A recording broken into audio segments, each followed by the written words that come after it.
What is power but a fragile thread, stretched thin across silence and fear? And what is vengeance, if not the slow gathering of storms, hidden within the quiet corners of human endurance? In the deep South of 1852, Mississippi's soil was heavy with cotton, sweat, and blood. The air itself seemed to tremble beneath the weight of cruelty. Every field, every cabin, every whip crack echoing with the unspoken truth that beneath submission, something darker was taking root. The plantation stretched wide, acres of endless white bowls swaying like ghosts beneath the sun.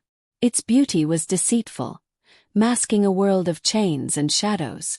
At the center of it all was the big house, standing tall and smug against the horizon, but the true power did not come from its master. No, it was the overseer Jebediah Crane, whose shadow fell heaviest. Crane was a man of iron voice and rawhide cruelty, his whip more familiar than his words. His face was carved with the lines of anger, his eyes two sharp flints that never softened.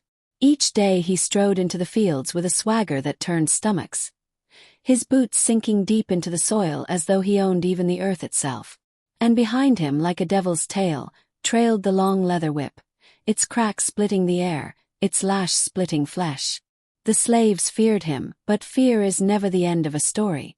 Fear, when pressed too long, becomes something else, something sharper. Among the enslaved were 4 souls whose paths twisted together under his cruelty. Samuel, the broad-shouldered man with eyes like still water; Isaiah, wiry and silent, who carried the scars of 100 lashes without breaking; Josiah, younger, quick of hand and quicker of temper; and Miriam, a woman whose sorrow had hardened into iron resolve. Each bore their own story of Crane's wrath. Samuel's back carried the roadmap of every season's harvest. Isaiah's hands trembled from old wounds that never healed. Josiah had been beaten bloody for speaking too quickly, too boldly. And Miriam, her brother, had not survived the lash. Each night, when darkness drowned the fields, they gathered in whispers. In the corners of cabins, beneath the looming oak where no light could reach, they spoke without speaking. Their eyes met, their silence became packed, and their grief began to shape into something else, an idea both terrible and inevitable. The nights grew longer that winter, and with them, so did Crane's cruelty. Perhaps he sensed something shifting beneath the surface, or perhaps he was simply a man who fed on pain. His punishments grew more inventive, more merciless. A broken tool meant a back broken in kind. A slowed step meant a lash drawn longer. He carried himself with the arrogance of one who believed himself untouchable, never once imagining that those beneath his boot might rise. But storms do not announce themselves with thunder at first. They whisper in the air, they linger in the heaviness of clouds, they ride on the silence before the first drop of rain. The storm that was forming in Mississippi that winter began in small moments. Isaiah's eyes lingering too long on Crane's whip, Miriam's hands tightening around a rope as though testing its strength, Samuel's quiet nod when Josiah muttered that a man can only bleed so long before something breaks. The land itself seemed to mirror their unrest. The nights were colder, the winds sharper, carrying with them the scent of damp earth and wood smoke. The fields stood bare, stripped by the harvest, their emptiness echoing like a wound. And in the cabins, candlelight flickered against weary faces, shadows stretching tall and thin along the rough-hewn walls. It was on one such night that Miriam spoke what none dared say aloud. Her voice was low, trembling not with fear but with resolve. He will not stop. He will never stop. Unless we stop him. The words hung in the air, heavier than any silence. Samuel's jaw clenched, Isaiah's eyes narrowed, Josiah's breath quickened. In that moment something passed between them, not spoken, not signed, but understood. The following days carried on with their grim rhythm, but beneath it ran a pulse, a quiet beat that only they could hear. Every lash of Crane's whip, every barked command, every bootfall in the dirt only fed the fire smoldering behind their eyes. They watched him, studied him. The way he drank deep into the night, the way he strutted alone into the barns, the way his arrogance blinded him to shadows moving at the edges. And then one evening the disturbance came, subtle yet sharp enough to mark the turning. Crane, drunker than usual, stumbled into the quarters, demanding obedience, mocking their silence. He lashed Josiah without cause, tearing the boy's back until crimson streaked his shirt. But when the whip fell silent, what lingered was not Crane's laughter. It was the sight of Samuel, Isaiah, Josiah, and Miriam exchanging a glance that burned brighter than fire. The storm had found its spark. What grows in silence cannot stay hidden forever. Whispers become heavier than chains, and suspicion hangs thicker than smoke. By January of 1852, the plantation seemed restless, as though the land itself had grown weary of blood. Crane's temper had sharpened into something almost unhinged. His cruelty was no longer methodical. It was frenzied, like a man beating back shadows only he could see. Perhaps he sensed the weight of eyes upon him. Perhaps in his drunken haze, he caught the subtle stiffening of shoulders, the quiet boldness in their silence. But instead of caution, he answered with more fury. Josiah, though bloodied from the last whipping, carried himself with a fire that had not been extinguished. He no longer lowered his gaze when Crane walked past. Samuel, once slow and deliberate, now carried tools with a steady grip. His muscles coiled not just for labor, but for something more. Isaiah moved like smoke, listening, watching, slipping through shadows as though he had been born in them. Miriam, her hands so often calloused from the fields, began to linger too long over the coarse ropes and the old barn beams. The other slaves noticed, though no words were spoken. In the quarters at night they felt it, the shift in the air, the quiet electricity of something coming. Some looked away, fearful of what vengeance might bring. Others prayed silently, not for deliverance from God, but for strength for those who dared to rise. And Crane, blind in his arrogance, tightened the very noose around himself. He strutted about the fields with drunken laughter, recounting his own brutality as though it were a tale worth telling. "They break easy," he boasted one evening to the master. "You just gotta beat the spirit right out of 'em. And if it don't break, you beat harder." His words rolled off his tongue like venom, and he never saw how the venom seeped back into his own flesh. The turning point came with firelight. One evening, Crane staggered into the barn, a jug of whiskey in his fist, his whip dragging like a serpent behind him. He cursed the cold, cursed the fields, cursed even the silence. But what he didn't know was that Samuel and Isaiah stood just beyond the shadows, their breaths slow, their bodies tense as bowstrings. They watched him lean against the beams, swigging deep, muttering to himself. And in that moment they saw not a master of their fate, but a man, flesh, bone, weakness. A man who could bleed. That night, their whispers grew louder, their pact clearer. Miriam's voice no longer trembled when she spoke of vengeance. Josiah, despite his scars, grinned through the pain. Isaiah mapped the overseer's patterns, the way he stumbled to the barn at night, the way he sometimes dozed in the fields, the way his arrogance left him alone.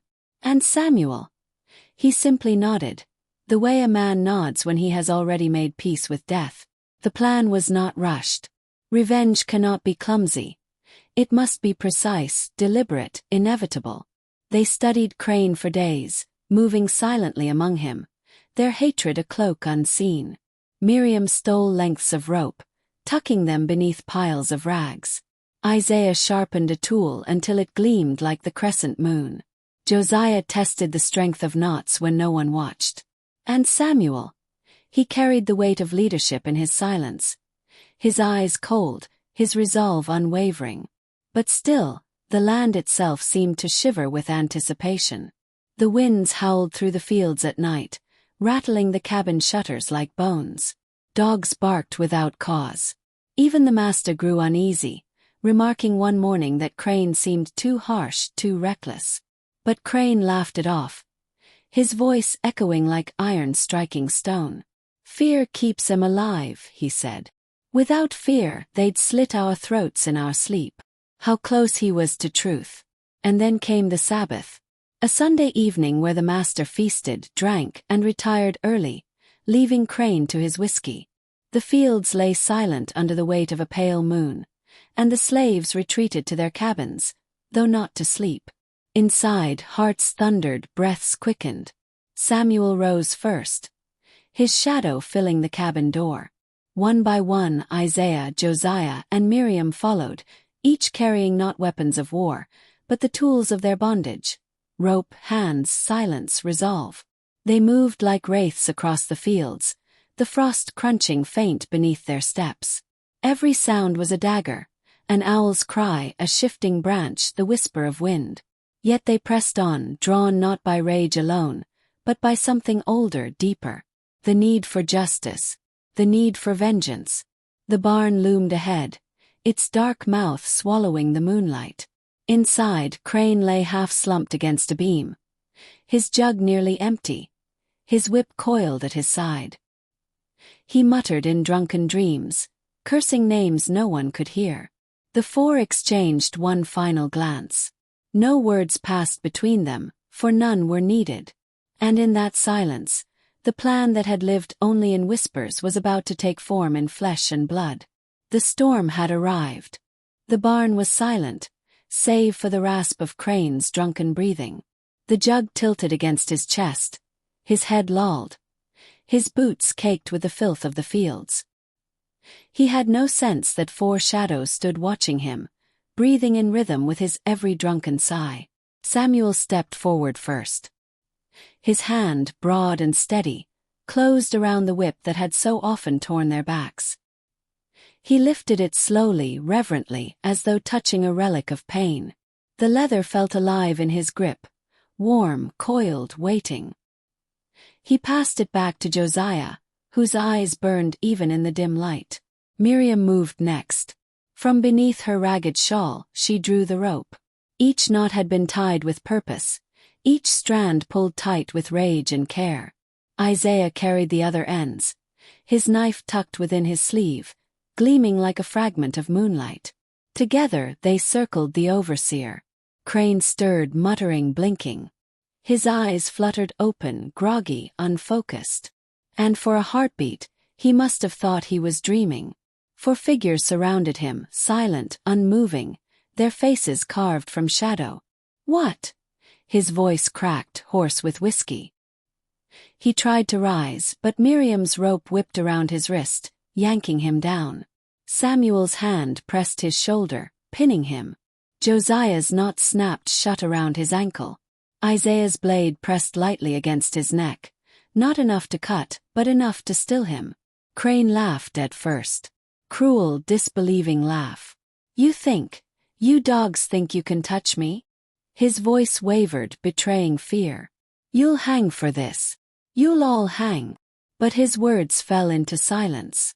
For the first time in his life, his voice carried no power. The whip lay at Josiah's feet now, and Josiah bent to lift it. His fingers trembled, not from fear, but from the unbearable weight of memory. He had felt this whip before, its bite, its fire. Now he would teach it a new song. The first lash cracked through the barn like thunder. Crane roared, a guttural cry, half fury, half disbelief. The second lash tore through his shirt, drawing blood that stained the floor. The third, the fourth. Each stroke was not merely punishment, but history itself striking back. Samuel stepped in next, his arms swinging with steady force. He did not scream, he did not gloat. His lashes were cold, methodical, as though fulfilling a grim duty written long before he was born. Miriam's turn came, and though her strength was less, her fury made up for it. Her lashes fell wild, but each tore skin, each drew blood, each spoke the name of every woman broken beneath Crane's hand. Isaiah finished. His movements were precise, almost ceremonial, each lash deliberate, each pause heavy with meaning. He whispered under his breath, words that none but he heard. Perhaps a prayer, perhaps a curse. Crane no longer roared. His voice had broken into sobs, then whimpers, then gasps. His skin hung in ribbons, his blood pooled dark upon the wood. His eyes, once sharp with cruelty, rolled with animal terror. For the first time he was not master, not overseer, not even a man of power. He was prey. When the whip fell silent at last, The barn smelled of iron and sweat, of rage exorcised into flesh. The four stood over him, their breaths heavy, their hands trembling not with fear, but with the echo of justice. Crane sagged against the beam, half conscious, his body ruined. Whether he lived or died mattered little. His reign was ended. They left him there, bound and broken, as dawn began to creep across the frost. The first birds sang, oblivious to what had transpired.